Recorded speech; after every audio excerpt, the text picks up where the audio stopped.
Hello, good afternoon, જય શ્રી કૃષ્ણ. કેમ છો બધા? તો અમે અત્યારે કિચનમાં આવી ગયા છીએ અને લંચની તૈયારીઓ બધી ચાલી રહી છે. અને અહીંયા અત્યારે અમે બનાવી છીએ તીખારી. આજે હર્ષ લગભગ 10 દિવસથી બહાર હતો અમદાવાદ. હા, 10 દિવસ અને પ્રાચી અહીંયા હતી મોરબીમાં.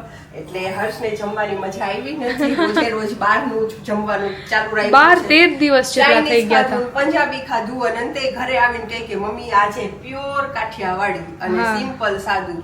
તો બસ આજે બનવાના છે. જો અહીંયા રાઈસ પલાળીને રાખ્યા છે. દૂધ ગરમ કરવા રાખી દીધું છે મેં. હા, અહીંયા દૂધ ગરમ થાય છે અને એને ખાવાની છે આજે તીખારી બાજરાના રોટલા સાથે, રાઈસ અને રોટલા સાથે. તો બસ જો હવે અત્યારે એની અહીંયા તૈયારી કરું છું. પેલા તો જો આ એકદમ ફ્રેશ દહીં છે એને થોડુંક કાઢી લઉં. મલાઈ વાળું દહીં છે જો આ. તો બસ હવે જો આ દહીં કાઢી લીધું છે અને સાથે કઈ એકાદી સબ્જી બનાવવાની ઈચ્છા થશે, હર્ષ કહેશે તો કંઈક બનાવશું, પ્રાચીને ખાવી હશે તો કહેશે પ્રાચી, બરાબર, એવું કંઈક બટાકાનું શાક કે એવું સાથે કંઈક બનાવવું થોડું. અને જો અત્યારે હું પહેલા તો મરચું ને એની થોડી તૈયારી કરી લઉં, પછી આગળ કંઈક સ્ટાર્ટ કરી, બરાબર. તો જો તીખારી બનાવવા માટે એક તો જાણે આપણે લીધું છે અહીંયા વધારે પ્રમાણમાં, વધારે છે કે ઓછું છે? વધારે લસણ લીધું છે, કેમ કે આનાથી વધારે નાખીશ તો દહીંના પ્રમાણમાં વધી જશે. બાકી જેટલું લસણ હોય ને એટલું સારું લાગે. અને આમાં લસણ થોડુંક હેલ્ધી હોય, એમાં વધારે ઓછું થઈ જાય તો કોઈ પ્રોબ્લેમ નથી. હવે આને છે ને હું અત્યારે વાટી લઈશ, પણ આની છે ને એકદમ પેસ્ટ નહીં કરું. આપણે મોઢામાં આપણા થોડી થોડી કટકી આવે ને આખા ભાંગા જેવું, હા, એવું બનાવીશ. અને એમાં નાખીશ, જો તીખારી છે ને એકદમ આમ લાલ કલર આવવો જોઈએ, પણ એટલી બધી તીખી ન હોવી જોઈએ, કેમ કે એક તો લસણ વધારે નાખશું તો તીખી હશે તો આપણને જ પાછું પેટમાં ને બળવાનું ચાલુ થશે. એટલે નાખશું વધારે લસણ અને સાથે નાખીશ વધારે પડતું કશ્મીરી મરચું. આપણું જે આ રેગ્યુલર વાળું છે ને એ તો થોડુંક જ નાખીશ, પણ કશ્મીરી મરચું હું 2 ચમચી નાખી દઈશ. એટલે એનાથી શું કલર એકદમ સરસ આવશે. આમ તીખારી જોઈએ ને તો આપણને મોઢામાં પાણી આવે, સરસ એકદમ મસ્ત કલર, પણ આપણને તીખી નહીં લાગે. તો એટલા માટે જો હું અત્યારે આપેલા લસણની ચટણી બનાવી લઉં અને પછી આ થોડુંક હજી કટિંગ વટિંગ બાકી છે તો પછી પાછું ફરીથી ચાલુ કરું. નહીં, તીખારી આપણે બીજી રીતે બનાવી શકીએ ને, અગર આ રીતે ના બનાવી હોય તો. તીખારીમાં 2-3 રીત થાય. આપણે અત્યારે બનાવશું ને એ આ રીતે લસણ વાળું મરચું ચટણી અને કાંદા નાખીને બનાવશું. પણ તમે ખાલી લસણની ચટણી નાખીને બનાવી શકો, અથવા તો ટમાટા, લીલા મરચા એવું બધું નાખીને બનાવી શકો. જેને જે રીતે ભાવતી હોય એ રીતે બનાવે. હું 2 રીતે બનાવું છું. ટમેટા વાળી નથી બનાવતી, કાંદા વાળી અને એક ખાલી લસણની ચટણી વાળી. તો એ સરસ લાગે છે ખાવામાં. ચાલો તો આવી જાઓ અહીંયા નજીક. શું તૈયારી ચાલે છે બતાવી દઉં. જો અહીંયા પ્રાચીએ રોટલી ચાલુ કરી દીધી છે અને અહીંયા અમારા રાઈસ બોઇલ થાય છે. વિકાસ રાહ જોવે તો પછી આપણે કહી દેવું પડે ને કે શું તૈયારી થઈ ગઈ છે એમ. અને અહીંયા જો આ બટાકાના શાકની તૈયારી કરી લીધી છે. થોડુંક બટાકાનું શાક બનાવીશ, સાથે રાઈસ સાથે તીખારી છે પણ થોડુંક જોશે એટલે. અને બાકી લસણની ચટણી તૈયાર થઈ ગઈ છે અને કાંદો એ કટ કરવાનો બાકી છે. આ બધું હું આપણા વ્યુઅર્સને નથી કીધી, પણ હું વિકાસને કહું છું કે એટલે વિકાસ સમજી જાય કે શું બાકી છે ને શું બની ગયું છે. તો જો અહીંયા પ્રાચી અને મેં ગેસ બંધ કરી દીધો હતો, કેમ કે આ છે ને તેલ એકદમ ઉકળી ગયું છે. તો હવે જો હું ફટાફટ હમણાં બટાકાનું શાક બનાવવું અને પછી તીખારી ચાલુ કરું. અને તીખારી છેલ્લે એટલે રાખું છું કે આપણું દહીં છે ને બહુ ગરમ, એટલે મતલબ નોર્મલ દહીં છે, તો ઓલો વઘારેમાં રેડું તો આપણને બધાને થોડું ગરમ લાગે તો સારું લાગે એટલા માટે. તો બસ આટલી તૈયારી અત્યારે થઈ છે. બાકીની તૈયારી આગળ બતાવતા જાશું. રાહ જોવો, વેઇટ એન્ડ વોચ. અને વિકાસ આ ગેસ રહ્યો ને, આ જો તમારું નામ લીધું તો ચાલુ થઈ ગયું. બાકસ થી ચાલુ કરવો પડતો, બીક મોટી ચીજ છે ને, ખોફ ચાચી બોલી ચાલુ થઈ ગયું. પણ મેં અત્યારે બાકસથી ચાલુ કર્યો તો એકવાર ગરમ થાય છે ને તો પછી નથી એ ચાલુ થતો. ફરીથી આપણે બંધ કરીએ ને તો આને એક સર્વિસ માંગે છે. હવે બોલાવી લ્યો સર્વિસ વાળાને. આમ કઈ પ્રોબ્લેમ નથી, પણ ગરમ થઈ ગયા પછી બંધ કરીને પછી સ્ટાર્ટ થતા થોડીક વાર લાગે છે. આ અત્યારે તમે ઊભા હતા તો ચાલુ થઈ ગયું. એટલે તમે એમ કહો ને તમે આખો દી ખોટી કમ્પ્લેન કર્યા રાખો. ચાય પાછો એવો છે, આપણો સાથે નથી દેતો ને ગેસ. બસ તો ચાલો હવે જો અહીંયા તેલ ગરમ થઈ ગયું છે. સાથે બટાકાનું સિમ્પલ શાકની રેસીપી આપી દઉં. જો અહીંયા બતાવો તો વિકાસ. રાઈ નાખી દીધી છે, એમાં નાખશું આપણે જીરું એકદમ સિમ્પલ રેસીપી છે. જે રેગ્યુલર બટાકાનું શાક હોય ને એ જ છે. અને સાથે એમાં જશે મસ્ત મજાની લીમડાની દાળચી અને ભાઈ અને હિંગ. અને બસ એમાં અંદર આપણે નાખી દઈશું બટાકા, મરચું, હળદર, ધાણા જીરું, ટમેટા સોફ્ટ થાય એટલે થોડુંક પાણી નાખવું હોય, ગ્રેવી વાળું કરવું હોય તો થોડુંક પાણી નાખી દેવાનું. તો બસ. તો અત્યારે જો અહીંયા તેલ ગરમ થઈ ગયું હતું ને તો મેં એના અંદર જો ઉડે છે રાઈસ. એક કોમેન્ટ હતી કે વઘાર છે ને ખુલ્લો કરો, પણ જો ખુલ્લો વઘાર કર્યો ને તો અત્યારે આ રાઈ ને બધું ઉડવા માંડ્યું છે.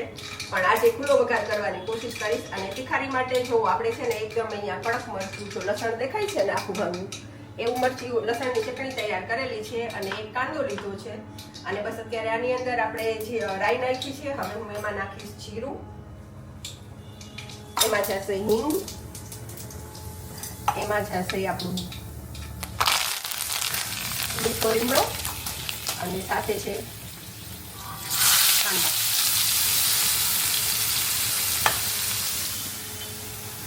જો કાંદાને એકદમ સરસ રીતે ફ્રાય કરી દેવાના. અને આ કાંદા ફ્રાય થઈ જાય ને એટલે આપણે એના અંદર નાખવાનું છે આ લસણવાળું મરચું ચટણી. તો અત્યારે જો અહીંયા ડુંગળી સરસ રીતે સંકળાઈ ગઈ છે. અને હું એક કોમેન્ટની વાત કરતી હતી પણ અહીંયા વઘાર ચાલુ થઈ ગયો ને એટલે વાત કટ થઈ ગઈ. આજે એક કોમેન્ટ હતી કે આમાં છે ને વઘારને ખુલ્લો રાખીને બનાવાય તો આપણને ગેસ, એસિડિટી એવું ના થાય. તો મને તો એનો કઈ આઈડિયા નહોતો, પણ તમારા લોકોની કોમેન્ટ્સથી અમને થોડુંક નવું જાણવા મળે છે. તો મને અત્યારે આ વઘાર કરતી હતી ને તો તરત જ અત્યારે હમણાં કોમેન્ટ્સ આવી છે ને તો મને યાદ આવી ગયું કે આ રીતે વઘારને ખુલ્લો રખાય. આપણે શું જનરલી આ બધું વઘારને એવું ઉડતું હોય ને વધારે એટલે આમ ઢાંકી દેતા હોય, પણ કોમેન્ટમાં જે હતું ને કે ભાઈ ખુલ્લો રાખવાનો વઘાર એટલે આપણને તકલીફ ના થાય, પેટની જે કઈ તકલીફ હશે ને ન થાય. તમારા લોકોની કોમેન્ટ્સ થી અમને જાણવા મળે છે. તો આમ કઈ નવીન હોય તો કોમેન્ટ્સ કરતા રહ્યો. તો બસ જો અત્યારે અહીંયા આપણા કાંદા છે ને એકદમ સરસ રીતે સંકળાઈ ગયા છે જો. અને હવે એમાં આપણે આ લસણનું મરચું છે ને આ ચટણી એકદમ કોરી ચટણી છે ને એને આપણે સાંતળવાની છે. આ લસણની ચટણી સકળાઈ જાય એટલે છેલ્લે ગેસ બંધ કરી દેવાનો અને નમક નાખવાનું અને વઘારને થોડોક ઠંડો થવા દેવાનો, બહુ નહીં. પછી આ વઘારને તમે દહીંમાં રેડો કે આ દહીંને તમે આ વઘારમાં રેડો. બસ ગેસ બંધ જ રાખવાનો અને થોડુંક મિક્સ કરવાનું, એકદમ વધારે નહીં. એકદમ વધારે મિક્સ હલાવી નહીં નાખવાનું, ફૂલ ફેટી નહીં નાખવાનું. હા, એકદમ નહીં વઘાર કરી નાખવાનું. આમ જે આપણે હલાવીને રગડા જેવું કરી નાખીએ એવું કરવાનું, એવી રીતે રાખવાનું. તો શું તીખારી દેખાવમાં સરસ લાગશે અને ખાવામાં મજા આવશે આપણને. તો જો અહીંયા વઘાર એકદમ સરસ થઈ ગયો છે બરાબર. હવે હું અત્યારે આ ગેસને બંધ કરી દઉં છું અને એકાદ મિનિટ છે ને આને આમ હલાવીશ એટલે આ વઘાર થોડો ઠંડો પડી છે. એટલે એવી રીતે બનાવશું. અને જો આખા લીમડાનો વઘાર કર્યો હતો ને તો પછી વઘારમાં સારું લાગે ને એટલે હું આખો આમ નાખી દઉં, મને મજા આવે. પછી દાંડી નડે એટલે એને કાઢવી જ પડે, ના છૂટકે. એટલે મમ્માને આખો લીમડો નાખે ને તો એને મજા આવે. હા, મને સારો લાગે. અને જો અત્યારે અહીંયા વઘાર એકદમ મસ્ત તૈયાર થઈ ગયો છે ને એકદમ કલરફુલ. હવે આપણે અત્યારે આમાં નમક નાખશું. આપણે અત્યાર સુધી આમાં છે ને નમક નથી નાખ્યું, એને છેલ્લે જ નાખવાનું હોય છે. તો દહીંના અને આ જે ચટણી છે ને એના ભાગનું આપણે નમક નાખી દઈશું. જો આ નમક નાખી દીધું અને હવે આની અંદર આપણે એડ કરી દઈશું આ દહીં. જો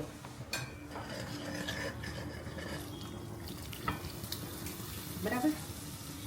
હવે આને છે ને બહુ મિક્સ કરવાની જરૂર નથી, આને સહેજ જ આમ મિક્સ કરવાનું છે. જો આ રીતે બસ જો આ રીતે જ મિક્સ કરવાનું છે અને એકદમ મિક્સ નથી કરવાનું. આ થઈ ગયું. બસ જો આ રીતે રાખવાનું છે અને એમાં નાખવાની છે હવે કોથમીર.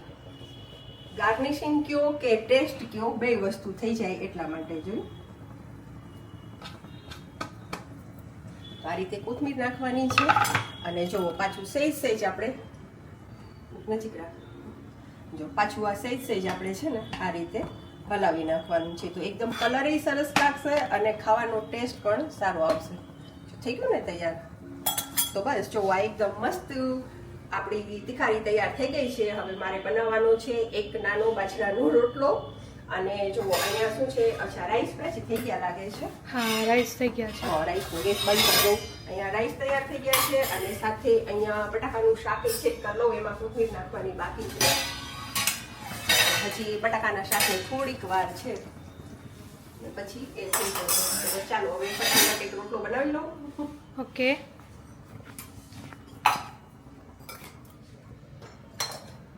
તો ચાલો, તો અત્યારે બપોરનું લંચ તૈયાર થઈ ગયું છે અને એ પણ હર્ષને ભાવે ને એનું સ્પેશિયલ. હર્ષ કહેતો હતો ને કે મને ઓલું પંજાબી ને બધું બહારનું Chinese ચાઇનીઝ ખાઈ ખાઈ ખાઈને. ખાઈને કંટાળી ગયો છે. તો અત્યારે એકદમ મસ્ત શુદ્ધ શાકાહારી ભોજન બનાવી લીધું છે. જો અહીંયા એકદમ મસ્ત તિખારી છે, કલર કેટલો સરસ આવ્યો છે. એકદમ મસ્ત. પછી સાથે છે અહીંયા બટાકાનું શાક, છે રાઈસ, સાથે છે હોય આપણા રોટલા છે, રોટલી છે અને હા તિખારી હોય એટલે ગોળ ફરજિયાત ગોળ છે. તો જોઈએ જ. બાજરાનો રોટલો, તિખારી અને તમે ગોળ ખાવ ને એટલે એટલો મસ્ત ટેસ્ટ આવે. અને છેલ્લે તો આપણે રેગ્યુલર જે જોઈ છાશના છાશ. ગ્લાસ એટલે છાશ છે. સાથે જ સાથે જેને જે ઈચ્છા થાય, પાપડ ખાય, પ્રાચી સલાડ ખાય, વિકાસ સલાડ ખાય એટલે કોઈનું કાંઈ નક્કી ના હોય. તો ચાલો હવે કોઈ પણ તમે સીધું સાદું એકદમ ભોજન હોય ને તમે આમ સારું સરસ રીતે કરો ને પ્રાચી, એટલે ખાવાવાળાને આમ જોઈને રુચિ જાગે ને તો એને ઓટોમેટિક રસ જાગે ખાવામાં. તો આપણે આજે એ જ રીતે ભોજન તૈયાર થઈ ગયું છે. એટલે ઓટોમેટિક ટેસ્ટી બની જાય એવું કહ્યું છું. ઓટોમેટિક ટેસ્ટ આવી જાય એમાં. બસ બનાવવું જોઈએ એકદમ પ્રેમથી. તો જો અહીંયા બટાકાનું શાક અને આપણે આજે ડાળી નાખી છે ને, પછી જો લીમડો. કેવી આડી આડી આવે. જો અહીંયા બટાકાનું શાક બધું ગરમ છે ને, તો મને પીરસવામાં થોડું ગરમ ગરમ ગરમ છે. લાગે છે. તો જો રાઈસ છે,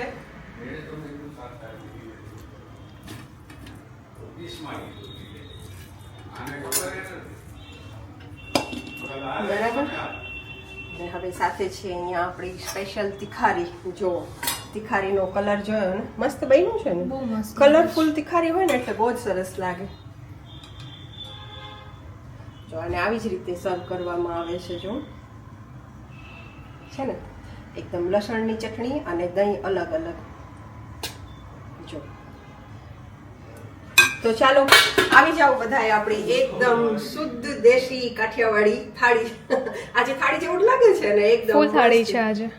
તો બસ ચાલો હવે આ સાથે આ વ્લોગને અહીંયા એન્ડ કરશું. તો ચાલો આ સાથે પ્રાચી કઈ કે કરી દો કર દો આપ, કર દો. કર દો આપ, કર દો. તો બસ જો તમને અમારી આ ગુજરાતી કાઠિયાવાડી થાળી પસંદ આવી હોય તો અમારા બ્લોગને લાઈક, શેર ને સબસ્ક્રાઇબ કરો. અને આ સાથે આ બ્લોગ અહીંયા પૂરો થશે. મળીશું નેક્સ્ટ બ્લોગમાં. ત્યાં સુધી આવજો. બાય. જય શ્રી કૃષ્ણ.